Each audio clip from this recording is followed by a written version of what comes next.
नमस्कार माझ्या लाडक्या बाळांनो, मी आहे तुमची लाडकी आजी. आपल्या नवीन व्हिडिओमध्ये तुमचं स्वागत. कसे आहात सगळे? सर्वात पहिल्यांदा तुम्हाला रामनवमीच्या खूप खूप शुभेच्छा. रामनवमी म्हणजे काय सांगा बघू? तर रामनवमी म्हणजे रामाचा वाढदिवस. तर त्यानिमित्तानं तुम्हाला ना मी एक खूप छान सुंदर आणि गोड अशी तुम्हाला गोष्ट सांगणार आहे. तर या रामाच्या गोष्टीमध्ये कोण आहे माहिती का? आपली इटुकली पिटुकली छोटीशी खारुताई. पण ही गोष्ट सुरू करण्यापूर्वी मला एक सांगा, आपण प्रभू श्रीरामचंद्रांचे एवढे भक्ती का करतो?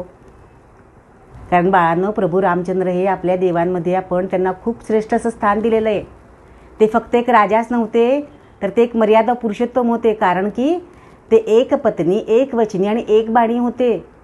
आणि आपल्या आयुष्यात किती जरी संकट आली ना, तरी पण आपण खंबीरपणे उभं राहायचं आणि नेहमी सत्य आणि धर्माच्या मार्गाने चालायचं, अशी त्यांची शिकवण होती. आणि म्हणूनच आपण सगळेजण त्यांचा खूप आदर्श ठेवतो.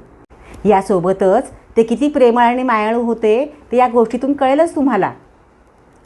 तर ही गोष्ट त्यावेळीची बाळांनो, ज्या वेळेला प्रभू श्रीराम सीतामैयाला परत आणण्यासाठी लंकेला चालले होते. आणि त्यावेळी हा एवढा मोठा भला मोठा समुद्र पार करून जावं लागणार होतं. आता हा समुद्र पार करण्यासाठी एक मोठा सेतू म्हणजेच पूल बांधण्याचं ठरलं. तर पूल बांधताना त्यावेळी हनुमान, जामवंत आणि इतर वानर सैन्य ह्या भरपूर सगळ्यांनी खूप खटाटोप केला. आणि हा पूल बांधण्यासाठी सगळ्यांची लगबग चालू होती. प्रत्येक वानर जय श्रीराम अशा घोषणा देत मोठे मोठे दगड त्या समुद्रात टाकत होते. इकडून दगड आणायचा, समुद्रात टाकायचा, इकडून दगड आणायचा, समुद्रात टाकायचा. आणि त्याच्यावर प्रभू श्रीरामचंद्रांचं नाव देखील लिहिलं होतं. आणि ही सगळी लगबग सुरू असताना तिथेच एका झाडावर एक खारुताई बसलेली होती. ते हे सगळं बघत होती.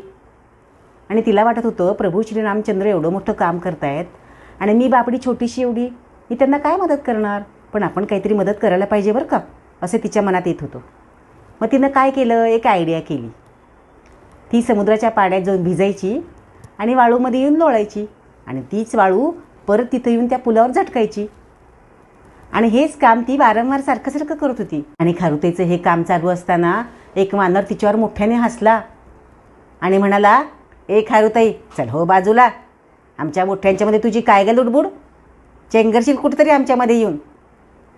मग खारुताई त्यावर म्हणते, अरे बाबा, तुम्ही असताल मोठे, पण माझीसुद्धा थोडी मदत पाहिजे ना रामांना. माझं मला काम करू द्या.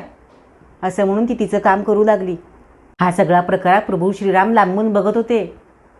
त्यांनी खारुताईला जवळ घेतलं, तिच्या पाठीवरून प्रेमाने हात फिरवला आणि म्हणाले, मोठे मोठे दगड तर महत्त्वाचे आहेतच, पण तू आणलेली वाळू देखील त्यांना जोडण्याचं काम करते. आणि अशा प्रकारे त्यांनी खारुताईचं कौतुक केलं. आणि असं म्हणतात की त्यांनी जो प्रेमाने हात फिरवला ना तिच्या पाठीवरून, तर ते त्यांनी दिलेला तिला आशीर्वादच आहे. आणि त्या रेघा ज्या उमटल्यात त्या त्यांच्या आशीर्वादाचंच रूप आहे. तर बाळांनो, या गोष्टीतून आपल्याला काय कळालं? मदत छोटी असो किंवा मोठी असो, तितकीच महत्त्वाची असते. आणि दुसऱ्यांनी केलेली मदत कधीच छोटी समजू नये. आणि म्हणूनच कदाचित यामुळंच खारीचा वाटा उचलणं ही म्हण प्रचलित झाली आहे. तर मग बाळांनो, कशी वाटली आजची गोष्ट? आणि अशाच नवीन नवीन गोष्टी जर तुम्हाला ऐकायच्या असतील ना, तर नक्कीच मला कमेंटमध्ये सांगा. आणि माझ्या लाडकी आजी चॅनेलला सबस्क्राईब करा, लाईक करा आणि शेअर करा. तर मग चला, परत भेटू नवीन व्हिडिओमध्ये. तोपर्यंत हसत राहा, खेळत राहा. जय श्रीराम.